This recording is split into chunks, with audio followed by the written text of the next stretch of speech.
یاد رکھا کریں. ٹھیک ہے نا؟ ان ساری باتوں کو یاد رکھا کریں اور پھر خوشی کے ساتھ، پورے اطمینان قلب کے ساتھ، پورے حضوری کے ساتھ ایسی محفلوں میں، ایسی جگہ پر آیا کریں.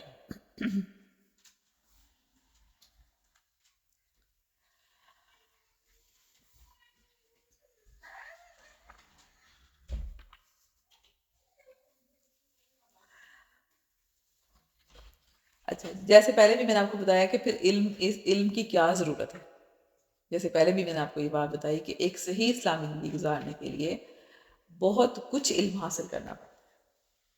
لیکن جیسے اب فرض کریں نماز پڑھنا ہے، نماز ہی ایک چیز لے لیں آپ. اب نماز پڑھنے کے لیے آپ کو طریقہ پتہ ہوگا، اس کے بارے میں سارا کچھ علم ہوگا، اس میں کیا پڑھتے ہیں، اس کی غلطی ہو جائے تو کیا کرتے ہیں، فلاں وقت میں کون سی نماز جو ہے وہ فرض ہے، کس کو ہم چھوڑ سکتے ہیں. یہ پھر وضو کرنے کے بارے میں آپ کو پتہ ہوگا، پھر طہارت کے بارے میں آپ کو علم ہوگا، ہے نا. لیکن نماز کو یہ آپ دیکھ لینا صرف، تو اس کے لیے ہمیں کتنا علم حاصل کرنا پڑتا ہے. اگر آپ نے صحیح نماز پڑھنی ہے، وقت پہ پڑھنی ہے، وقت کب شروع ہوتا ہے. بہت سے لوگ آپ سے بہت سارے مسئلے مجھ سے پوچھتے رہتے ہیں، ٹھیک ہے نا، تو وہ کیا ہوتا ہے؟ وہ علم ہی تو ہوتا ہے. تو اگر ہمیں علم نہ ہوگا تو کیسی نماز ہم پڑھیں گے؟ اگر ہمیں علم ہی نہیں ہے کہ ہم پڑھ کے رہے ہیں اس نماز کے اندر، وہ کیسی نماز ہے جس میں پتہ ہی نہیں آپ اللہ سے کیا باتیں کر رہے ہیں، ہے نا. پھر اسی طرح آپ اور بہت ساری چیزیں دیکھ لیں. آپ عمرہ کرنے جا رہے ہیں، آپ حج کرنے جا رہے ہیں، تو آپ کو اس کے بارے میں سارا علم ہونا چاہیے، ورنہ آپ کا حج ہو ہی نہیں سکتا صحیح. بہت سارے لوگ جاتے ہیں صحیح علم حاصل کر کے نہیں جاتے، وہاں جا کے وہ صحیح طرح حج کرتے ہی نہیں ہیں، وہ غلط کراتے ہیں. ٹھیک ہے، یعنی علم کے بغیر آپ کا کوئی عمل صحیح ہو سکتا ہی نہیں. اتنا ضروری ہے علم حاصل کرنا. اب دیکھیں روزی کماتا ہے انسان، دنیا کا کام ہے نا ویسے ظاہر، لیکن آپ ایک جو باعمل جس کو پتا ہوگا، جس کو احساس ہوگا، جس نے علم حاصل کیا ہوگا، اس کو احساس ہوگا کہ روزی میری حلال ہونی چاہیے کہ حرام ہونی چاہیے، یہ رستہ حرام ہے، یہ حلال ہے. وہ کیسے پتہ چلے گا اس کو اوپر سے تو کوئی نہیں آنا کہنے کے لیے. اب اس کو علم حاصل کرنا ہوگا، جو اللہ تعالیٰ نے اس کو دے دیا ہے وہ اس کو حاصل کرنا ہے. جانے بوجھے بغیر نکلے گا تو پھر کیا کرے گا؟ غلط میں پڑ جائے گا، بعض کا وہ حرام کمانے لگ جائے گا، ساری اس کی زندگی ضائع ہوگی. اس کی کوئی عبادت ہی کام نہیں آنی جب اس کے حرام کمایا ہوا ہے، تو اس کی کوئی عبادت کام نہیں آئے گی اس کی. یہ اتنا علم ہمارے لیے ضروری ہے، یعنی ایک مسلمان کے لیے تو علم انتہائی ضروری ہے.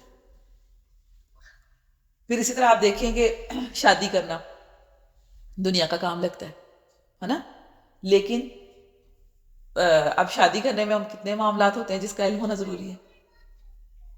اس وقت کتنے مسائل بنے ہوئے ہیں گھروں کے اندر، طلاقیں بہت زیادہ ہو رہی ہیں، اور بہت سے کیا وجہ اس کی؟ علم سے دوری ہے، اصل علم سے دوری ہے.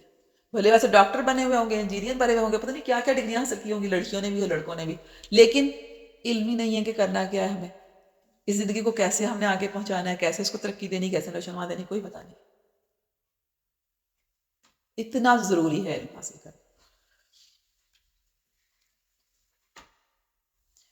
اسی طرح ایک حدیث میں رسول خدا صلی اللہ علیہ وسلم نے 4 قسم کے انسانوں کا حال بیان فرمایا ہے. ایک وہ شخص ہے جس کے پاس مال بھی ہے اور علم بھی ہے.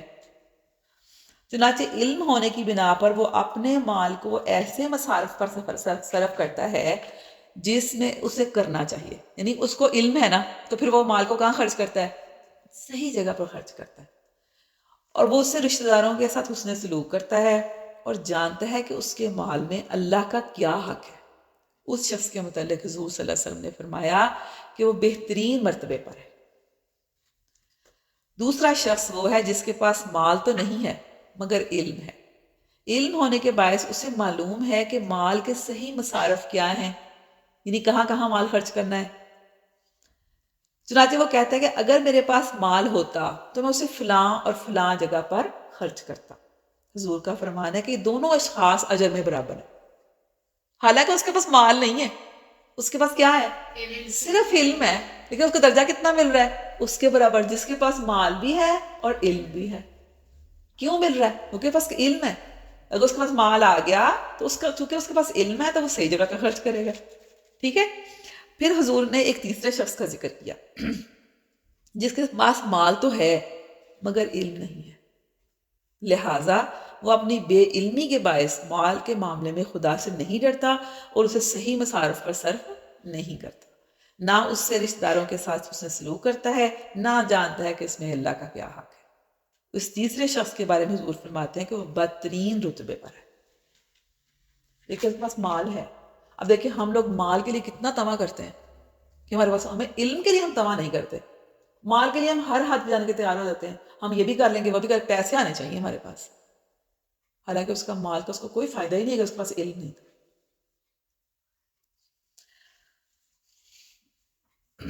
اتنی بڑی بات ہے یہ۔ اچھا اسی طرح ایک اور جگہ پر فرمایا، آپ سے فرماتے ہیں کہ یہ میں کیا دیکھ رہا ہوں کہ تمہارے علماء اٹھتے جا رہے ہیں اور تمہارے جاہل لوگ علم حاصل نہیں کرتے۔ لوگوں علم حاصل کرو اس سے پہلے کہ وہ اٹھا لیا جائے، علم اٹھا لیا جائے گا، قیامت سے پہلے علم اٹھا لیا جائے گا۔ علم کا اٹھ جانا اہل علم کا مٹ جانا ہے۔ یہ میں کیا دیکھ رہا ہوں کہ تم اس چیز کے پیچھے پڑے ہو جو تمہیں ضرور ملے گی، یعنی رزق۔ انسان دیکھیں نا، ہم لوگ بھی کس لیے ڈگری حاصل کرتے ہیں، کس لیے اتنا پڑھتے ہیں کہ ہم نے کوئی جاب کرنی ہے، ہم نے نا آگے بس پیسہ کمانا ہے، یہ ہمارا۔ تو یہ دیکھیں کہ تمہیں وہ چیز تو مل کے رہنی ہے جو تمہارا رزق ہے نا، وہ تمہیں مل جانا ہے۔ آپ کو پتہ کتنے ان پڑھ لوگ ہیں جو جن کو لکھنا بھی نہیں آتا، ایون کہ اپنے سائن نہیں کرنے آتے، وہ لاکھوں کروڑوں کماتے ہیں۔ علم کا رزق سے تعلق نہیں ہے، لیکن ہم نے بنا لیا ہوا ہے۔ فرمایا کہ تم اس چیز کے پیچھے پڑے جو تمہیں ضرور ملے گی، یعنی رزق، اور اس چیز سے بے فکر ہو جس کی تحصیل تم پر واجب ہے، یعنی علم۔ اور ایک اور بھی قول ہے نا کہ گہوارے سے نہیں، کور سے لے، گہوارہ یعنی بس جھولا ہوتا ہے نا، جھولا جو انسان پیدا ہوتا ہے اس سے لے کر کور تک علم کی طلب جاری رکھو۔ یعنی علم ایسی چیز ہے، یہ کوئی نہ سمجھے تو کوئی آپ سمجھے کہ بس ہم پہ ہی فرض ہے علم حاصل کرنا۔ جو کوئی بوڑھے ہیں، بڑے ہو گئے ہیں، وہ بھی علم حاصل کرتے رہے، جتنا وہ حاصل کر سکتے ہیں، جو ان کو جتنا ٹائم ہے ان کے پاس، وہ سمجھیں، سیکھیں۔ یہ ایسی چیز نہیں ہے کہ انسان دیکھے میری تو عمر گزر گئی ہے۔ آپ کو پتہ ہے پچھلے دنوں میں نے ایک خبر دیکھی تھی، وہ بوڑھی خاتون تھی، اس نے حفظ کیا تھا۔ آپ پتہ نہیں کون سی کنٹری سے اس کا تعلق تھا، وہ بوڑھی تھی، بالکل بوڑھی خاتون، انہوں نے حفظ کیا قرآن پاک۔ دیکھیں انہوں نے بھی کیا نا۔ بہت سارے لوگ ہوتے ہیں، وہ تھوڑا سا ہوتے ہیں نا، جب بچے ہو جاتے ہیں ان کے تھوڑے سے 35 36 37 تک ہوتے ہیں، کہتے ہیں نہیں اب تو ہم بوڑھے ہو گئے، اب ہم سے کہاں یاد ہوتے ہیں، ہم سے کہاں پڑھ جاتے ہیں، ہم سے۔ بالکل غلط بات ہے۔ اگر بوڑھا کر سکتا ہے تو وہ کیوں نہیں کر سکتا؟ تو علم جو ہے وہ ہر حالت میں حاصل کرنا ہے۔ آپ کو پتہ ہے ازواج مطہرات جو تھی نبی صلی اللہ علیہ وسلم کی، ان کو کثرت سے احادیث یاد تھیں، وہ علم حاصل کرنے کی حریص ہوا کرتی تھی۔ ایک دفعہ عورتوں نے نا حضور کی خدمت میں حاضر ہو کر کہا کہ مرد ہم سے آگے بڑھ گئے ہیں، بس آپ صلی اللہ علیہ وسلم اپنی طرف سے ہمارے لیے کوئی دن مقرر فرما دیجئے، یعنی کہ ہمیں بھی پڑھائیں، ہمیں بھی سکھایا کریں نا ان کو، کہ مرد تو ہر وقت آپ کے پاس بیٹھے رہتے ہیں اور سیکھتے رہتے ہیں، سمجھتے رہتے ہیں چیزوں کو، تو ہمارے لیے بھی کوئی ایک دن مقرر کریں نا ہفتے میں، تو ہمیں بھی سکھائیں۔ تو نبی صلی اللہ علیہ وسلم نے پھر ان سے ایک دن کا وعدہ فرمایا جس میں آپ ان کو نصیحت کرتے اور بتاتے۔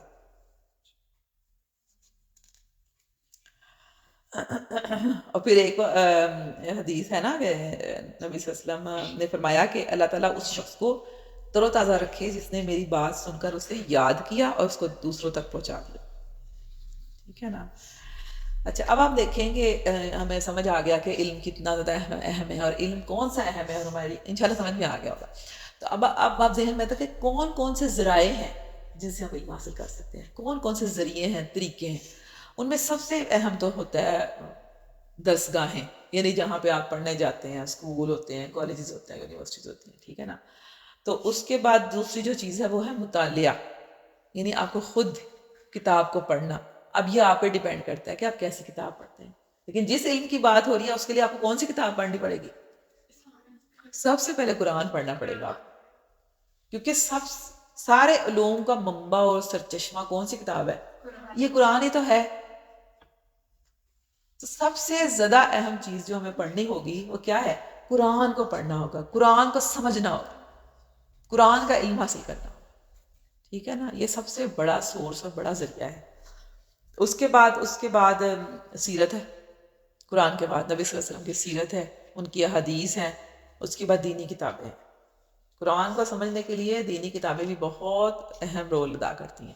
بہت سارے لوگوں نے قرآن کو سمجھانے کے لیے، قرآن کی ٹرمز کو، قرآن کی کچھ خاص چیزوں کو بتانے کے لیے بھی کتابیں لکھی ہیں، ٹھیک ہے نا؟ دینی کتابیں پڑھیں، یا جن میں آپ کو دین کی سمجھ آئے، سب چیزوں کا پتہ ہو، وہ چیزیں آپ پڑھیں، کتابیں پڑھیں، ٹھیک ہے نا؟ پھر اس کے علاوہ ایسے کوئی رسالے وغیرہ بھی ہوتے ہیں جو آپ پڑھ سکتے ہیں اپنے دین علم کو بڑھانے کے لیے۔ اچھا ایک دفعہ کا نا ایک واقعہ میں آپ کو بتاتی ہوں کہ حضرت عبداللہ بن مبارک کے متعلق بیان کہتا ہے کہ اکثر دن بھر گھر میں بیٹھے رہتے، صرف نماز کے لیے نکلتے، نماز پڑھتے فوراً گھر چل جاتے۔ ایک دفعہ لوگوں نے ان سے پوچھا کہ حضرت گھر میں تنہا بیٹھے بیٹھے آپ کی طبیعت نہیں گھبراتی؟ فرمایا گھبرانا کیسا، میں تو ہر وقت رسول اللہ صلی اللہ علیہ وسلم اور پیارے صحابہ کی محفل میں بیٹھا رہتا ہوں۔ لوگوں نے تعجب کیا کہ رسول اللہ اور صحابہ اب کہاں؟ حضرت عبداللہ نے فرمایا کہ میں حدیث کے مطالعے میں مشغول ہو کر ان کی صحبت میں پہنچ جاتا ہوں، ان کی مجلس میں شریک ہو کر ایک ایک بات دیکھتا ہوں، ان کی بات چیت سنتا ہوں، حدیث کے آئینے میں ان کی پوری زندگی میں میرے سامنے ہوتی ہے۔ یعنی یہ ہے مطالعہ کرنا۔ آپ نے کبھی مطالعہ کر کے دیکھا ہے؟ جب آپ مطالعہ کرتے ہیں تو آپ کو لگتا ہے کہ آپ وہاں موجود ہیں، ایسا ہی لگتا ہے نا؟ کبھی ناول پڑھ رہے ہو نا تو لگتا ہے کہ ایک ناول کا کردار آپ ہے، بالکل ایسا لگتا ہے جیسے میرے پہ بیت رہی ہے، کبھی رونا بھی شروع کر دیتے ہیں، ایسا بھی ہوتا ہے نا؟ پڑھتے پڑھتے رونا شروع کر دیتے ہیں، اتنا احساس بڑھ جاتا ہے۔ تو اگر آپ حدیث پڑھیں گے، سیرت پڑھیں گے، قرآن پڑھیں گے تو دیکھیں پھر آپ نے آپ کو کہاں محسوس کریں گے؟ جیسے آپ انہیں کے ساتھ بیٹھے ہیں۔ اس لیے مطالعہ کرنا بہت ضروری ہے، اور پھر ایسی جگہوں پہ ایسے اجتماعات میں شرکت کرنا، جیسے آج آپ بیٹھے ہیں، یہ بھی ایک اجتماع ہے نا، اکٹھے ہوئے ہیں۔ اجتماع کا مطلب ہے اکٹھے ہونا، تو ایسی دینی اجتماع میں اکٹھے ہونا یہ بھی علم حاصل کرنے کا بہت بڑا سورس اور ذریعہ ہوتا ہے، کیونکہ جو آپ کو اکٹھا کر کے بٹھا رہا ہے وہ ضرور آپ کو کچھ سکھائے گا، بتائے گا، آپ کو بہت سارے نالج اکٹھا کرے گا، کہیں سے اٹھائے گا، کہیں سے اٹھائے گا، اکٹھا کر کے رکھے گا اپنے سامنے، پھر آپ کے سامنے وہ بیان کر دے گا، یعنی بہت ساری چیزوں کا وہ الگ نکال کے آپ کو دے دے گا، کے لیے بڑی آسانی ہو جائے گی۔ ٹھیک ہے، اس کے بعد ہے علم والوں کی صحبت، یہ بھی بہت ضروری ہے علم حاصل کرنے کے لیے۔ دیکھیں آپ جس طرح کے لوگوں میں بیٹھتے ہیں نا آپ اس طرح کے ہو جاتے ہیں۔ آپ کی دوستیں جیسی ہوتی ہیں نا آپ ایسے ہی ہوتے ہیں۔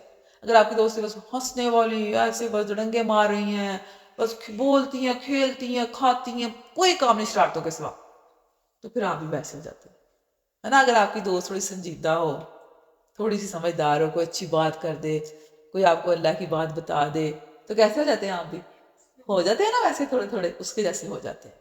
انسان اپنے دوست کے دین پر ہوتا ہے، یہ حدیث کا مفہوم ہے، کیونکہ جیسا دوست، اچھا چنتا بھی انسان کس کو ہے؟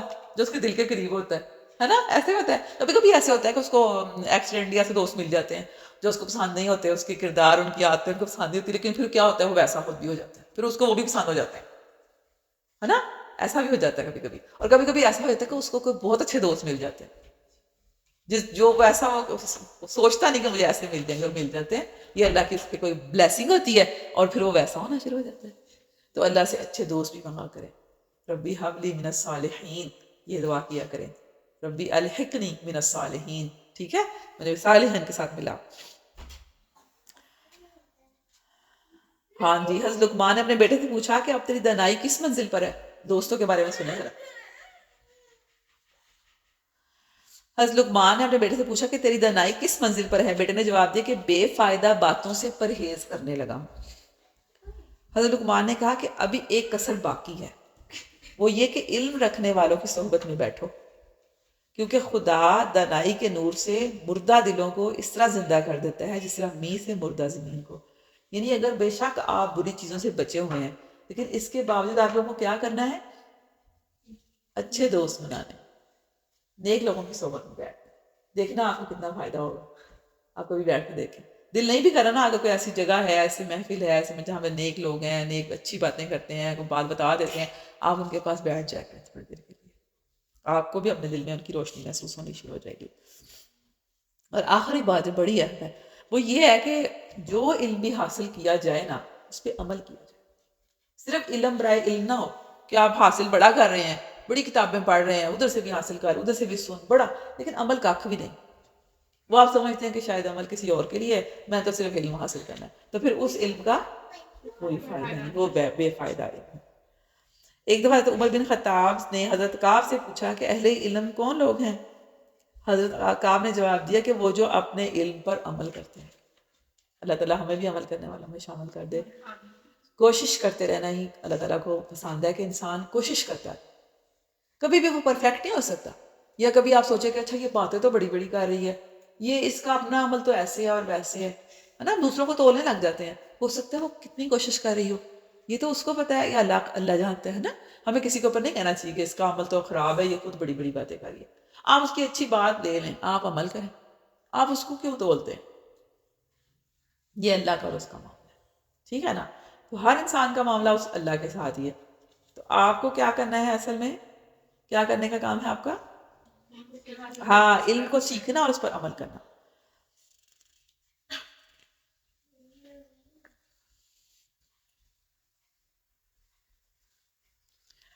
حضرت ابو بکر کا فرمان ہے کہ اللہ تعالیٰ اپنے بندوں سے اس بات پر راضی نہیں ہوتا کہ وہ اطاعت کا زبانی اقرار کر لیں، بلکہ وہ تو عملی اطاعت چاہتا ہے. یعنی اگر ہم صرف وہی بات ہے کہ ہم کھڑے ہو کے تو بڑی اقرار تو کر لیں اللہ کے سامنے، لیکن عمل نہ کریں، تو پھر ایسا اللہ کو قبول نہیں ہے. ہاں، اس کا کوئی فائدہ نہیں ہے. آپ کے سامنے کو کھڑا ہو کے آپ کو جو مرضی زبانی جمع خرچ کرتا رہے گا، اور اگر آپ اس کو کوئی کام دیں تو وہ نہ کرے، تو آپ کو کہاں سے اس کو پسند ہوگا، کہاں سے آپ اس کو سمجھیں گے کہ وہ آپ کا دوست ہے یا لائل ہے.